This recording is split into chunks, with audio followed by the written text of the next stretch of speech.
Perkenalkan, nama saya Sultan. Saya akan menyebutkan tentang alat dan bahan yang digunakan untuk membuat tabel. Hai teman-teman semuanya, perkenalkan nama saya Hirlesar Nazara. Saya yang akan menjelaskan tentang langkah-langkah pembuatan tabel periodik. Perkenalkan, nama saya Arifin Putragunde. Saya sebagai penjelas pengertian tabel periodik.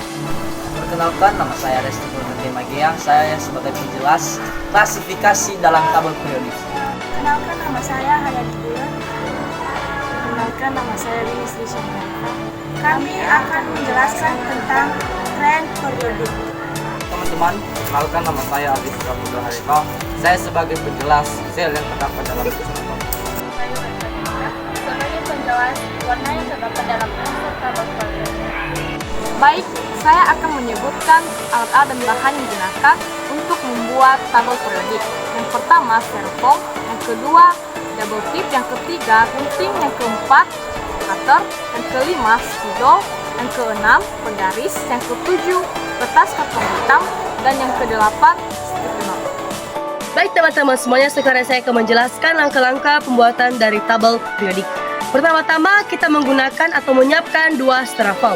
Styrofoam yang satu kita gunakan sebagai alas, dan styrofoam yang kedua kita gunakan sebagai nama-nama unsur atom. Berikutnya, styrofoam yang satu kita ambil dan kita potong menggunakan cutter dan kita ukur menggunakan penggaris dengan ukuran 4x4 cm.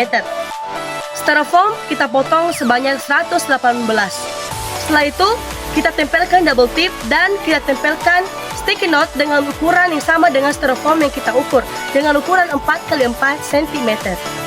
Baik, setelah styrofoam kita tempelkan dengan sticky note, di depan sticky note kita tulis nama-nama unsur atom berdasarkan tingkatannya atau urutannya. Dan setelah itu, styrofoam yang kita gunakan sebagai alas kita tempelkan dengan kertas karton hitam.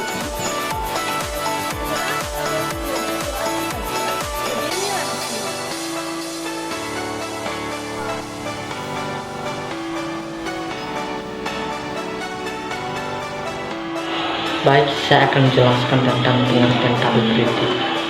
Tabel periodik adalah suatu bentuk tabel yang berisi susunan unsur-unsur kimia berdasarkan nomor atom yang dimilikinya. Tabel periodik terdapat 118 unsur. Unsur tabel periodik terbagi menjadi beberapa golongan periode dan 4 blok berupa blok S, blok P, blok D, dan blok F. Blok adalah kelompok unsur logam alkali tanah, dan unsur helium. Unsur blok S cenderung membentuk padalan lunak dan titik rendah. Masih uang. Blok P adalah kelompok unsur kimia yang terdiri Klasifikasi dalam tabel periodik dibagi menjadi 9 pertama, kelompok A disebut sebagai logam alkali dan beranggotakan unsur hidrogen, litium, merkuri, kalium, radium, silesium, dan potasium. Golongan 2A disebut sebagai logam alkali tanah dan nomor 2, golongan 2A disebut sebagai logam alkali tanah dan beranggotakan beryllium, magnesium, kalsium, potasium, barium, dan radium.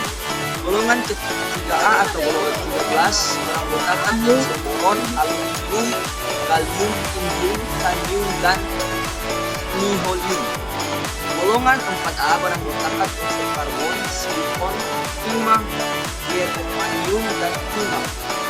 Golongan 5A beranggotakan unsur nitrogen, fosfor, arsenik, antimoni, dan bismut. Golongan 6A beranggotakan oksigen, balerang, selenium, tellurium, dan polonium. Golongan 7A yang disebut sebagai halogen dan beranggotakan fluor, bor, brominium, iridium, dan astitanium. Golongan 8A disebut sebagai gas mula dan beranggotakan helium, neon, argon, krypton, xenon, dan radon. Golongan 8B yang beranggotakan unsur besi, platinum, osmium, dan asium.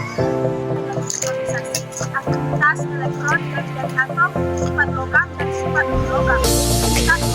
Dari atom unsur makin besar dari atas ke bawah dan dari kiri ke kanan. 2. Energi ionisasi unsur makin besar dan dari bawah ke atas. Dari kiri ke kanan, dari bawah